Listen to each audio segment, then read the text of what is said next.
Kuno Linazuke. Nagi, notre héros, est un élève sérieux passionné par ses études. Un jour, alors qu'il est en deuxième année, il s'avère qu'il a été échangé à la naissance avec une fille. Espérant garder leurs enfants biologiques et adoptifs, leurs parents décident qu'ils vont se fiancer pour pouvoir rester en famille. Mais le problème, c'est que Nagi est déjà amoureux d'une autre fille. L'anime a pour genre comédie, romance, school life, shonen, slice of life et pour thème harem, mariage, triangle amoureux.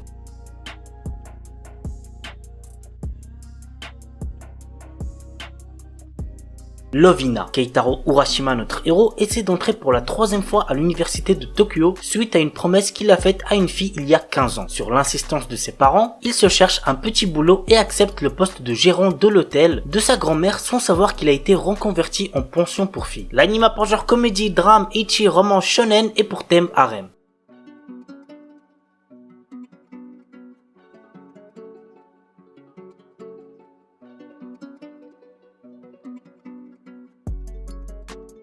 Korewa Zombie Desuka. Ayumu Aikawa est un lycéen tout à fait normal, mais un jour il se fait assassiner. Voilà, passons au prochain animé du coup. Bien évidemment je rigole. Suite à sa mort, Ukliwood Illicit, une nécromancienne, le ressuscite comme un zombie grâce à ses pouvoirs. Suite à ces événements, Ayumu se réveille dans un monde nommé Mazo Shoujo. Dans ce monde, les filles peuvent utiliser la magie. Notre héros ayant une dette, devint le serviteur de la nécromancienne, supervisé par une redoutable guerrière, Haruna. L'anime a pour genre action, comédie, ecchi, magical girls, romance surnaturelle et pour thème harem, magie, vampire, zombie.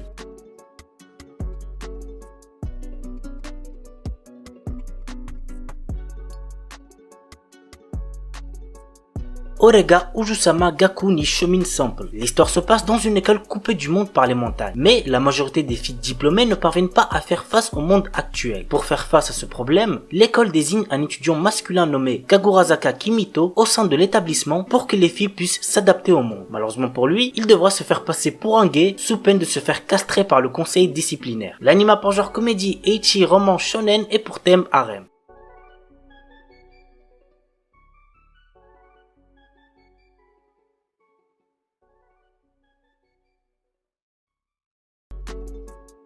Monster Musume no Hiro Nishijo. Il y a 3 ans, le gouvernement a révélé officiellement l'existence de créatures humanoïdes à la population. Depuis, les humains doivent apprendre à cohabiter avec cette nouvelle race dans leur vie quotidienne grâce au projet de loi sur les échanges culturels interespèces. L'histoire nous entraîne dans le quotidien de Kurozu Kimihito qui s'inscrit dans ce programme d'échange où il y rencontre une femme serpent nommée Miya dont il doit vivre avec. Au fil du temps, Miya se prend d'affection pour Kurosu, mais le gouvernement est intransigeant sur les relations entre les humains et les créatures. Tout acte sexuel est interdit. L'anime a pour genre comédie, ecchi, fantasy, romance, seinen, slice of life surnaturel et pour thème harem, monster girl quotidien.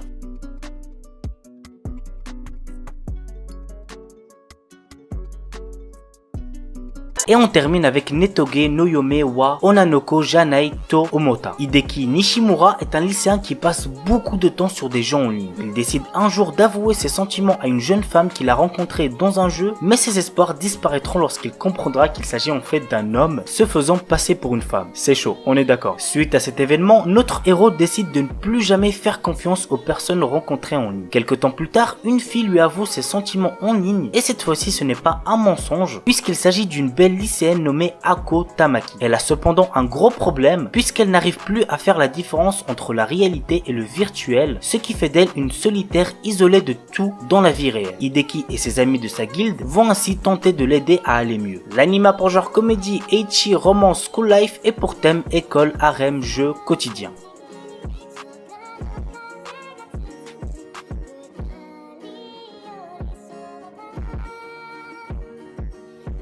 On commence avec un animé sorti en printemps 2019 que j'avais plutôt bien apprécié, c'était assez drôle. Il s'agit de Mitara na Ao-chan. Voici de quoi ça parle. Depuis sa plus tendre enfance, peu importe ce qu'elle entreprend, Ao Ori est constamment cataloguée comme la fille d'un auteur de romans érotiques. Envieuse de se libérer de l'emprise qu'a son père malgré lui sur son existence, elle décide de bosser comme une malade pour entrer dans une université prestigieuse. Pas le temps pour la jeune fille de faire ce que les autres filles de son âge font, c'est-à-dire traîner dans le karaoké, faire du shopping ou de se mettre en couple. Pourtant, lorsqu'un camarade de classe, Kijima, lui confesse son amour, le quotidien d'Ao se voit chamboulé. Si dans un premier temps, elle tente de le repousser gentiment, la déclaration de ce garçon lui reste en mémoire et bientôt, des pensées impures commencent à envahir son esprit, ce qui, vous l'aurez compris, va l'empêcher d'étudier tranquillement. L'anime a pour genre comédie, ecchi, romance, shonen et pour thème adolescence, école, famille, littérature.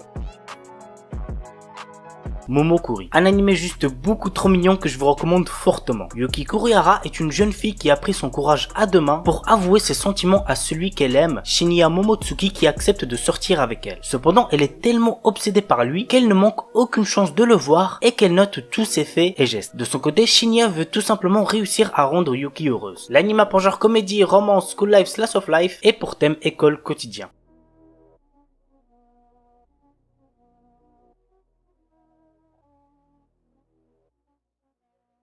Megami no Café Terrace. L'histoire se centre sur Hayato Kasukabe, un orphelin qui a déménagé à Tokyo pour ses études. Après avoir réussi son examen d'entrée à l'université, il retourne dans la ville de son enfance suite au décès de sa grand-mère afin de fermer son café en difficulté. Sur place, il découvre que 5 femmes travaillaient dans le café. Après avoir vu leurs difficultés et compris le lien qui les unissait à sa grand-mère, il décide de rouvrir le café. L'anime a pour genre comédie, ecchi, roman, shonen, slash of life et pour thème dieu, déesse, gastronomie, harem, mates.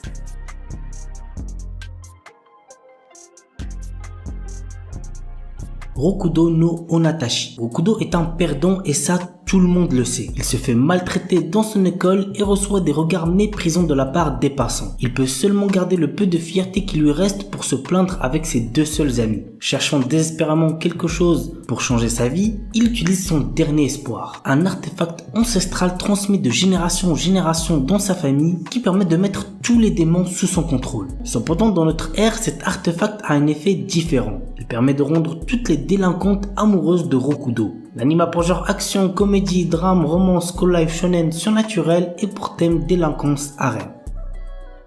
Korewa Zombie Desuka. Ayumu Aikawa est un lycéen tout à fait normal, mais un jour il se fait assassiner. Voilà, passons au prochain animé du coup. Bien évidemment je rigole. Suite à sa mort, Ukliwood Ilcit, une nécromancienne, le ressuscite comme un zombie grâce à ses pouvoirs. Suite à ces événements, Ayumu se réveille dans un monde nommé Mazo Shoujo. Dans ce monde, les filles peuvent utiliser la magie. Notre héros ayant une dette, devint le serviteur de la nécromancienne, supervisé par une redoutable guerrière Haruna. L'anime a pour genre action, comédie, ecchi, magical girls, romance surnaturelle et pour thème harem, magie, vampire, zombie.